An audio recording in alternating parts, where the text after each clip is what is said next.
ಟ್ಯಾಂಕರ್ಸ್ಗಳು ಏನೇನೋ ಆಗ್ತಾ ಇದೆ. I be awake hole night. But ನಾನು ರಿಪಬ್ಲಿಕ್ ಟಿವಿಗೆ ಕನ್ನಡಗೆ ಇಂಟರ್ವ್ಯೂ ಕೊಡ್ಬೇಕಂದ್ರೆ ಅಥೆಂಟಿಕ್ ಆಗಿ ಕೊಡ್ಬೇಕು. ಯಾಕಂದ್ರೆ ನಿಮ್ದು ಕೂಡ ಅಥೆಂಟಿಕ್ ಆಗಿ ಚಾನಲ್. ಅರ್ಣಬ್ ಗೋಸ್ವಾಮಿಗೆ ನಾನು close friend. So please allow me to leave your frame so that I will collect all the information. ನೀವು ಎಷ್ಟು ಗಂಟೆಗೆ ಹೇಳ್ತೀರಾ ಅಷ್ಟು ಗಂಟೆಗೆ ನಾನು ಬೆಳಗಿನ ಜಾವ 5. Okay, thank you so much sir. Good night. ಸಾಕಷ್ಟು ಮಾಹಿತಿಗಳನ್ನ ರಿಪಬ್ಲಿಕ್ ಕನ್ನಡ ವೀಕ್ಷಕರ ಜೊತೆ ಹಂಚಿಕೊಂಡಿದ್ರಿ. ನೀವು ಸಾಕಷ್ಟು ಮಾಹಿತಿಗಳನ್ನು ಕೂಡ ಕೊಡ್ತಾ ಇದ್ರು. ಧನ್ಯವಾದಗಳು. ಬೆಳಗ್ಗೆ ಅಷ್ಟಿಗೆ ನಿಮಗೂ ಕೂಡ ಗುಡ್ ನ್ಯೂಸ್ ಸಿಗುತ್ತೆ ಅಂತ ನಾನು ಕೂಡ ಭಾವಿಸಿಕೊಂಡಿದ್ದೀನಿ. ಜೊತೆಗೆ ಈಗಾಗಲೇ ಸೇನೆ ಸಿದ್ಧಗೊಂಡಿರುವಂತದ್ದು. ಈಗಾಗಲೇ ನಿನ್ನೆಷ್ಟೇ ನೋಡಿದ್ವಿ, ಇಸ್ಲಾಮಾಬಾದ್ಗೆ ಹೋಗಿ ಅಟ್ಯಾಕ್ ಮಾಡಿದೆ ಪಾಕಿಸ್ತಾನದ ಶಹಬಾಜ್ ಶರೀಫ್. ಆತನ ಮನೆ ಪಕ್ಕದಲ್ಲೂ ಕೂಡ ಅಟ್ಯಾಕ್ ಮಾಡಿದೆ. ಜೊತೆಗೆ ಆತ ಬಾಲ ಮುದುರ್ಕೊಂಡು ಬಿಲ್ದೊಳಗೆ ಸೇರ್ಕೊಂಡು ಬಿಟ್ಟಿದ್ದಾಯ್ತು. ಇವತ್ತು ಸ್ವಲ್ಪ ಎತ್ಕೊಂಡು ಬಂದು ಇವತ್ತು ಮೀಟಿಂಗು ಮತ್ತೊಂದು ಮಗದೊಂದು ಅಂತ ಮಾಡಿಬಿಟ್ಟಿದ್ದಾನೆ. ಯಾಕಂತ ಹೇಳಿದ್ರೆ ಅಲ್ಲಿ IMF ಇಂದ ದುಡ್ಡು ಸಿಕ್ತು, ಕಿಸೋಳ 4 ಕಾಸಾಯಿತು, ಬಿಲ್ದಿಂದ ಹೊರಗಡೆ ಬಂದ್ಬಿಟ್ಟಿದ್ದಾನೆ. ಈಚೆ ಕಡೆಯಲ್ಲಿ ಮುನೀರ್ಗೆ ಎಲ್ಲೋ ಮೋಸ್ಟ್ಲಿ ಕಮಿಷನ್ ಅಥವಾ ದುಡ್ಡು ಹೋಗಿಲ್ಲ ಅನ್ಸುತ್ತೆ, ಶಹಬಾಜ್ ಶರೀಫ್ ಕೊಟ್ಟಿಲ್ಲ ಅನ್ಸುತ್ತೆ. ಆತ ಈಗ ಪಾಕಿಸ್ತಾನದ ಪ್ರಧಾನಿ ವಿರುದ್ಧವೇ ತಿರುಗಿ ಬಿದ್ದಿದ್ದಾನೆ. ಇದೆಲ್ಲದರ ನಡುವೆ ಈಗ ಪಾಕಿಸ್ತಾನದ ಜನತೆ, ಅಲ್ಲಿರುವಂತ ಪ್ರಜಾಪ್ರಭುತ್ವ ಹೌದಾದ್ರೆ ಜನತೆನೇ ತಿರುಗಿ ಬೀಳಬೇಕು. ಈ ಪಾಕಿಸ್ತಾನ ಪ್ರಧಾನಿ ಇರ್ಬೋದು, ಸೇನಾ ಮುಖ್ಯಸ್ಥ ಇರ್ಬೋದು, ಯಾವ್ಯಾವ ಸಂಸದ ಅಧ್ಯಕ್ಷರು ಅಂತ ಹೇಳ್ಕೊಂಡು ಪೊಕ್ಕಲರುಗಳಿದ್ದಾರಲ್ಲ, ಸುಖ ಸುಮ್ಮನೆ ಬಂದ್ಕೊಂಡು 4 ಮಾತನಾಡೋದು, ಆಮೇಲೆ ಅಲ್ಲಿಂದ ಕಾಲ್ ಕೇಳೋದು. ಸೊ ಇಂತಹ ಒಂದು ನಾಯಕರ ವಿರುದ್ಧವೇ ಅಲ್ಲಿನ ಜನರು ತಿರುಗಿ ಬೀಳಬೇಕು. ಇವರು ಯಾರೋ ಸುಳ್ಳು ಸುದ್ದಿ ಕೊಡೋದು, ಪಾಕಿಸ್ತಾನ ಶಹಬಾಜ್ ಶರೀಫ್ ನಾವು ಈ ಭಾರತದಲ್ಲಿ ದೆಹಲಿ ಮೇಲೆ ದಾಳಿ ಮಾಡಿಬಿಟ್ಟಿದ್ವಿ, ಪ್ರಧಾನಮಂತ್ರಿ ಕಾರ್ಯಾಲಯನೇ ಉಡಿಸ್ ಮಾಡಿಬಿಟ್ಟಿವಿ ಅಂತ ಹೇಳಿದ್ರೆ ಅಲ್ಲಿ ಚಕ್ರಗಳೆಲ್ಲ ಇದ್ದವು ನಂಬಿಡ್ತಾವೆ ಪಾಕಿಸ್ತಾನದ ಪ್ರಜೆಗಳು.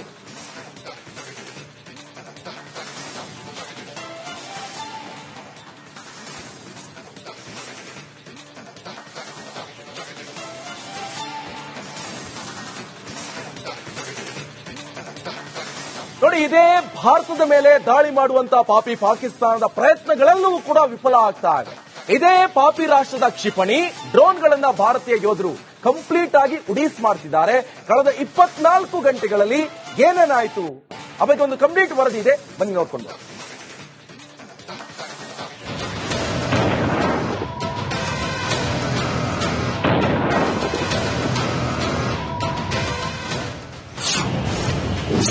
ಮೂರು ರಾಜ್ಯಗಳು, 26 ಸ್ಥಳ, ಪಾಕಿಸ್ತಾನ ಮತ್ತೆ ಪುಂಡಾಟ. 24 ಗಂಟೆಗಳಲ್ಲಿ ಪಾಕ್ ಮಾಡಿದ ಕಿರಿಕ್ ಎಂತಹದ್ದು.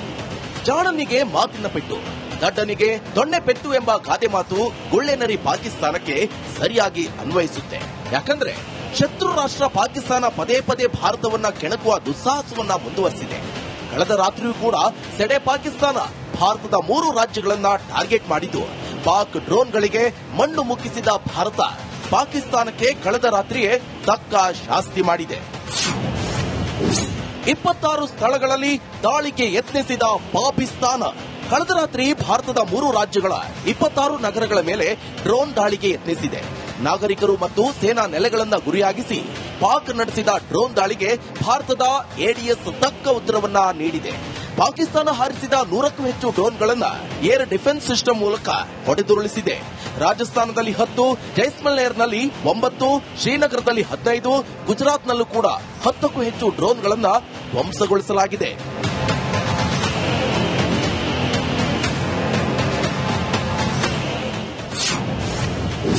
ಪಾಕಿಸ್ತಾನದ ದಾಳಿಯಲ್ಲಿ 3 ಗಾಯ. ಪಂಜಾಬ್ನ ಫಿರೋಜ್ಪುರದಲ್ಲಿ ಪಾಕಿಸ್ತಾನದ ಡ್ರೋನ್ ದಾಳಿಯಿಂದ 3 ಗಾಯಗಳಾಗಿವೆ. ಈ ಮೂಲಕ ಪಾಕಿಸ್ತಾನ ನಾಗರಿಕರ ಮೇಲೆ ದಾಳಿ ಮಾಡಿದ್ದು ಭಾರತವನ್ನ ಕೆರಳಿಸಿದೆ.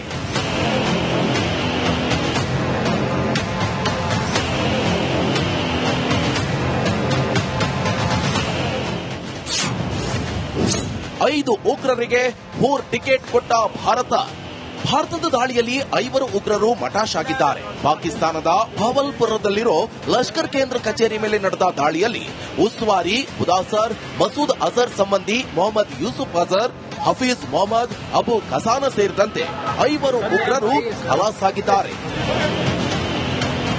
News desk, republic Kannada.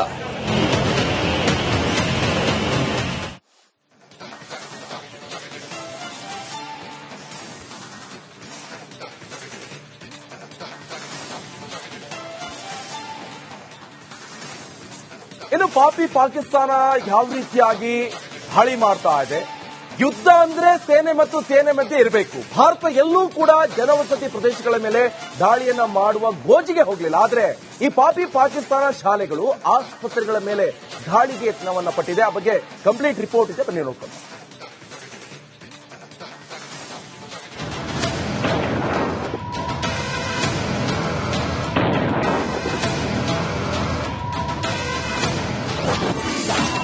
ಯುದ್ಧದ ನಿಯಮಗಳನ್ನೇ ಮೀರುತ್ತಿದೆ ಪಾಕಿಸ್ತಾನ. ಆಸ್ಪತ್ರೆ, ಶಾಲೆಗಳೇ ಟಾರ್ಗೆಟ್ ಮಾಡ್ತಿದೆ ಉಗ್ರ ರಾಷ್ಟ್ರ. ಪಾಕಿಸ್ತಾನದ ಪಾಪದ ಕೂಡ ತುಂಬುತ್ತಿದೆ. ಭಾರತದ ಮೇಲೆ ಡ್ರೋನ್ ದಾಳಿ ನಡೆಸಿದ್ದ ಪಾಕಿಸ್ತಾನಕ್ಕೆ ಮುಟ್ಟಿ ನೋಡಿಕೊಳ್ಳುವಂತೆ ಭಾರತ ಉತ್ತರ ನೀಡಿದೆ. ಯುದ್ಧ ರಂಗದಲ್ಲಿ ಜನಸಾಮಾನ್ಯರ ಮೇಲೆ ದಾಳಿ ಮಾಡುವವರನ್ನ ಕೈಲಾಗದ ನಾಮರ್ದರು ಅಂತ ಕರೀತಾರೆ. ಪಾಕಿಸ್ತಾನ ಕೂಡ ಅದೇ ಲಿಸ್ಟ್ಗೆ ಸೇರುತ್ತೆ. ಶಾಲಾ ಮಕ್ಕಳ ಹತ್ಯೆಗೆ ಪಾಪಿ ರಾಷ್ಟ್ರದ ಯತ್ನ. ಪಾಕಿಸ್ತಾನವು ವೈದ್ಯಕೀಯ ಕೇಂದ್ರಗಳು ಮತ್ತು ಶಾಲಾ ಆವರಣಗಳನ್ನ ಸಹ ಗುರಿಯಾಗಿಸಿಕೊಂಡಿದೆ.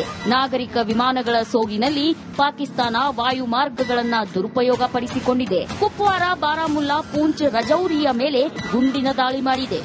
पाकिस्तान ने हाई स्पीड मिसाइल सुबह 1:40 पर इस्तेमाल करके पंजाब के एयरबेस स्टेशन को दागने की कोशिश की।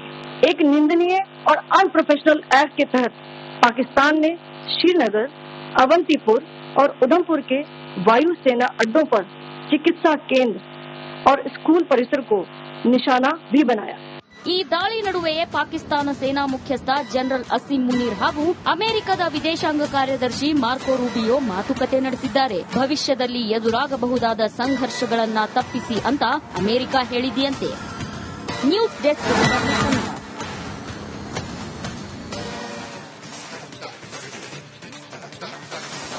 ಈಗಾಗಲೇ ಪಾಕಿಸ್ತಾನ ಏನೇನು ಮಾಡ್ತಾ ಇದೆ, ಪಾಕಿಸ್ತಾನಕ್ಕೆ ಭಾರತ ಮತ್ತೊಂದು ಶಾಕ್ ಕೊಟ್ಟಿರುವುದು. ಗಡಿಯುದ್ದಕ್ಕೂ ಕೂಡ ಭಾರತದ ಪೋಸ್ಟ್ಗಳನ್ನ ಟಾರ್ಗೆಟ್ ಮಾಡಿಕೊಂಡು ಪಾಕಿಸ್ತಾನ ದಾಳಿಯನ್ನ ಮಾಡ್ತಾ ಇದೆ. ಇದೀಗ ಅದೇ ಪಾಪಿ ಪಾಕಿಸ್ತಾನಿ ಪೋಸ್ಟ್ಗಳನ್ನ ಭಾರತ ಸರ್ವನಾಶ ಮಾಡಿದೆ.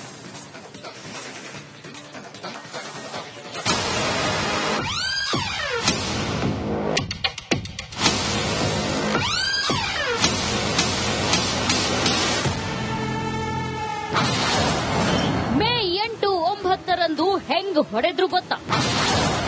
ಪಾಕ್ ಅನ್ನು ಅಟ್ಟಾಡಿಸಿ ಹೊಡೆದ ವಿಡಿಯೋ ರಿಲೀಸ್.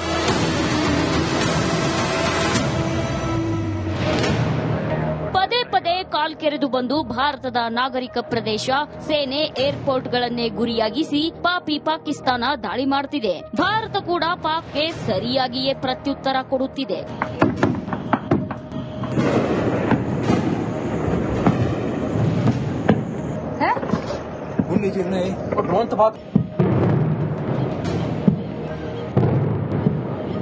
ಮೇ 8 ಮತ್ತು 9ರ ರಾತ್ರಿ ಪಾಕಿಸ್ತಾನವು ಡ್ರೋನ್ ಮತ್ತು ಕ್ಷಿಪಣಿಗಳ ಸಹಾಯದಿಂದ ಜಮ್ಮು, ಪಠಾನ್ಕೋಟ್, ಜೈಸಲ್ಮೇರ್ ಸೇರಿದಂತೆ ಹಲವಾರು ಪ್ರದೇಶಗಳ ಮೇಲೆ ದಾಳಿ ಮಾಡಲು ಪ್ರಯತ್ನಿಸಿತ್ತು.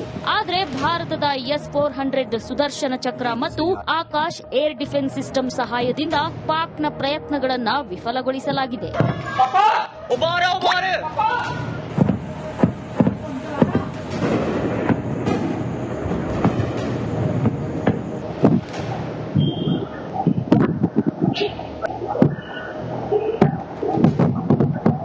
ಜಮ್ಮು ಕಾಶ್ಮೀರ, ರಾಜಸ್ಥಾನ ಮತ್ತು ಪಂಜಾಬ್ನ ಹಲವು ನಗರಗಳ ಮೇಲೆ ಪಾಕಿಸ್ತಾನ ಡ್ರೋನ್ ದಾಳಿ ನಡೆಸಲು ಯತ್ನಿಸಿದ್ದಕ್ಕೆ ಪ್ರತಿಯಾಗಿ ಮೇ 8 ಮತ್ತು ಮೇ 9ರ ಮಧ್ಯರಾತ್ರಿಯಲ್ಲಿ ಭಾರತೀಯ ಸೇನೆಯು ನಿಯಂತ್ರಣ ರೇಖೆಯ ಬಳಿಯ ಉಗ್ರರ ಅಡಗುದಾಣಗಳ ಮೇಲೆ ಗುಂಡಿನ ದಾಳಿ ನಡೆಸಿ ಪುಡಿ ಮಾಡಿದೆ. ಆ ವಿಡಿಯೋವನ್ನ ನಮ್ಮ ಸೇನೆ ಶೇರ್ ಮಾಡಿಕೊಂಡಿದೆ.